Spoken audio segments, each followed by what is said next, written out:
Hi, this is Ann McNeil, the Master Builder, helping you to build a stronger and better life and business. And again, I'm very excited today because I get an opportunity to share with you my, my reflections, my insights, and my perspectives using my McNeil Factor system from the book Think and Grow Rich by Napoleon Hill. I am excited also because as you continue to join this conversation, I know that you're getting closer and closer with great clarity about your desire.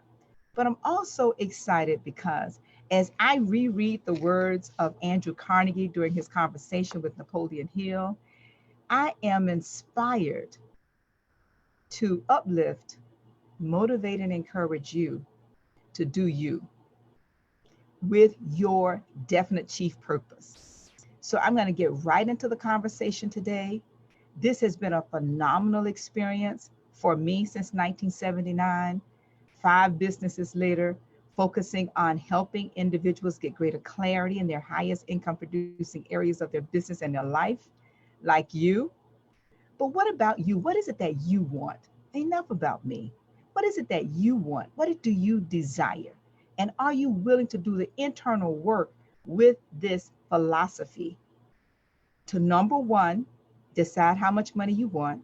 Number two, decide what are you willing to give in return for the money, some kind of product or service. Number three, by what date do you want the money by? Number four, what is your plan of action and who's holding you accountable? Number five, are you willing to create a plan? That's what we're talking about today. A plan that's called organized planning, especially with the QQS rating, which is the quality and the quantity of the service you provide is going to dictate what you get back. And then number six, are you willing to recite your affirmation twice a day?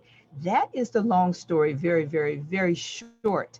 And as I coach and consult with my clients and help them understand how to get greater clarity in every single area of your life. You see, we're not just talking about money here, even though your desire could be a better spiritual life, your desire could be a better family life, your desire could be more money, your desire could be a greater education, a better education for your family and yourself. Your desire could be better health.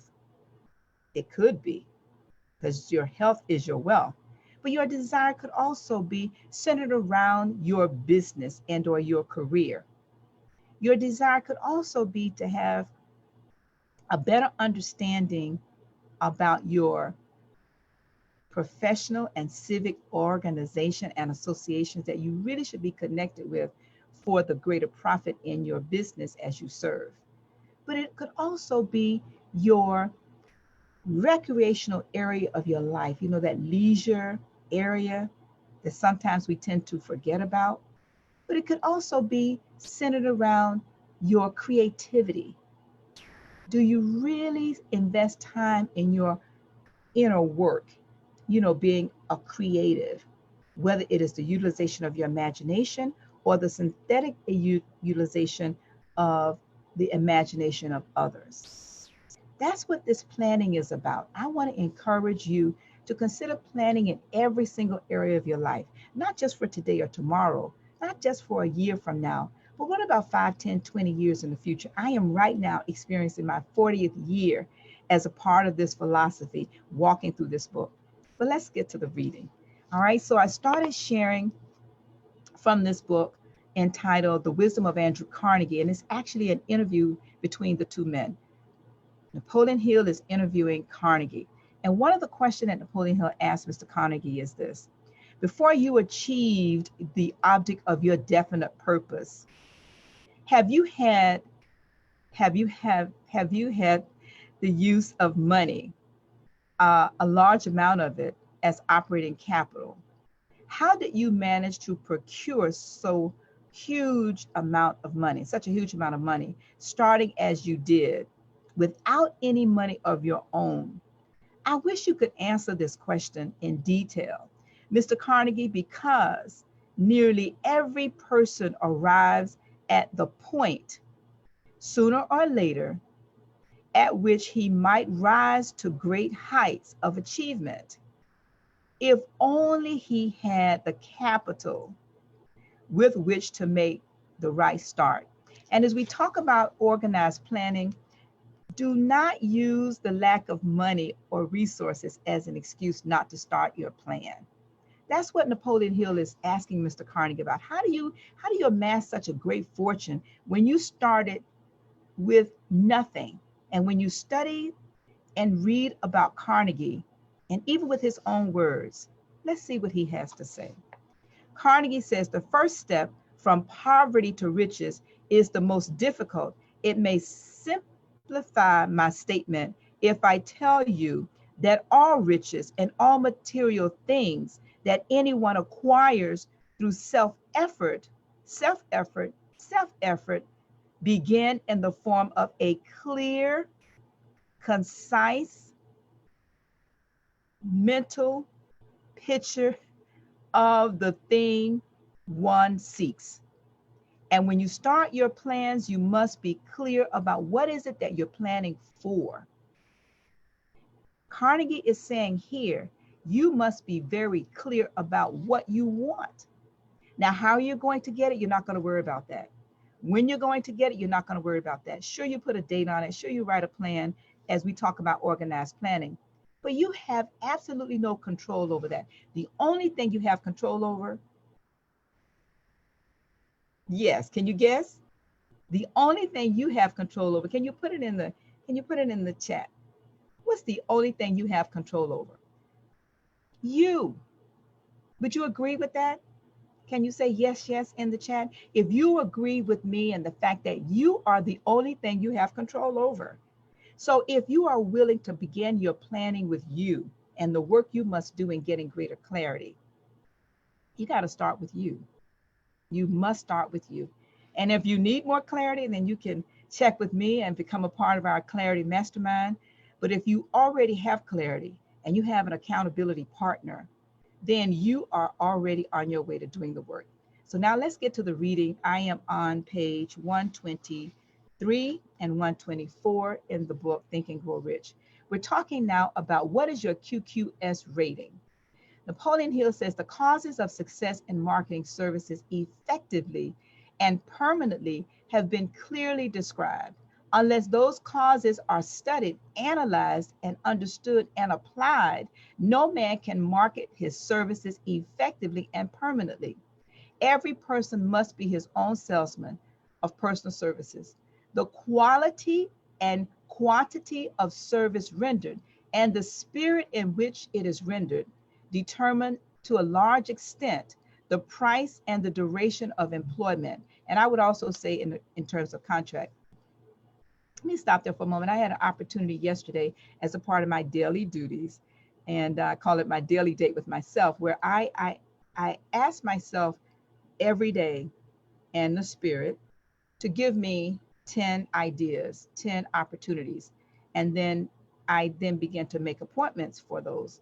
Well, I had an opportunity yesterday to speak with one of my clients, and I've been talking to him now for 10 years. No business. It's a potential client, of course, but I see him as my client.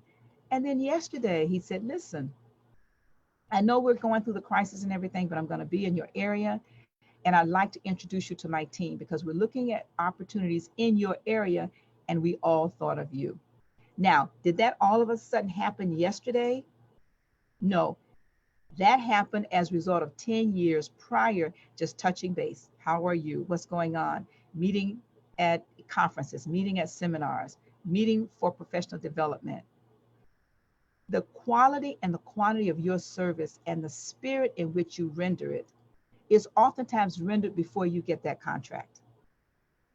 You can think about that later, all right? To market personal services effectively, which means permanent market at a satisfactory price under pleasant conditions, you must adopt and follow the QQS formula, which means that the quality plus quantity plus spirit of cooperation equals perfect salesmanship of service. And I would encourage you to also do this at home and in every area of your life and business. Remember the QQS formula, but do more. Apply it as a habit. Let us examine the formula to make sure we understand exactly what it means. Number one, quality of service shall be construed to mean the performance of every detail in connection with your position in the most efficient manner possible, with the object of greater efficiency always in mind. So I'd like to encourage you to think about the quality of the service you provide with your employees, your strategic partners, and also with yourself. Number two, quantity of service shall be understood to mean the habit of rendering all the service of which you are capable at all times, with the purpose of increasing the amount of service rendered as greater skill is developed through practice and experience. Emphasis is gained again placed on the word habit, and these will become habit, but the habit starts with one step, one act, one thought. That's how habit starts. And as you continue with repetition, you form a habit. Hopefully, it's a good one. Number three, spirit of service shall be construed to mean the habit of agreeable conduct, which will induce cooperation from associates and fellow employees. Adequacy of quality and quantity of service is not sufficient to maintain a permanent market for your service. The conduct of the spirit in which you deliver service is a strong determining factor in connection with both the price you receive and the duration of employment.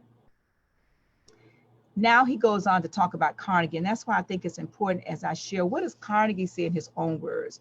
Napoleon Hill says Carnegie stressed this point more than others in connection with his description of the factors which lead to success in the marketing of personal services. He emphasized again and again the necessity of harmonious conduct. He stressed the fact that he would not retain any man, no matter how great a quantity or how efficient the quality of his work, unless he worked with a spirit of harmony.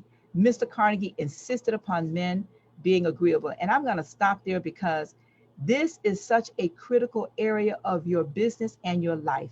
Think about this. Have you ever walked into a room and you looked around, then you turned around, someone else walked behind you, and it's as if the room went dark?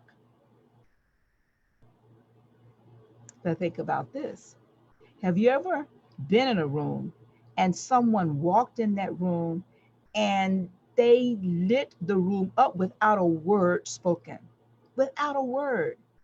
That is the spirit that is a harmonious spirit versus the other person that has a spirit that is not harmonious, right? What about you? This really is all about you. If you have plans that are sound, but you don't have a harmonious spirit with your clients, with your partners, with your workers, with your friends, with your family, chances are your plans will not go very far. All of these ingredients as a part of this philosophy becomes critical in your success. And I'll wrap up with this. Napoleon Hill says the importance of a pleasing personality has been stressed because it is a factor which enables you to render service in the proper spirit. If you have a personality which pleases and renders service in a spirit of harmony, these assets often make you a great success. I want to continue to encourage, to inspire, and to uplift with my McNeil Factor insights from the book Think and Grow Rich as I continue to share during this wonderful time of crisis, which I call an opportunity for growth. I want to thank you for continuing to think and grow rich with me. And I want to continue to thank you for doing you. If you'd like to connect, you can reach me at annmcneil.com. But that's only if you are success conscious. Because if you're not, then I may not be the person for you to coach with or mastermind with. But if you are success conscious, then we might need to connect. I want to thank you, and we will see you on tomorrow.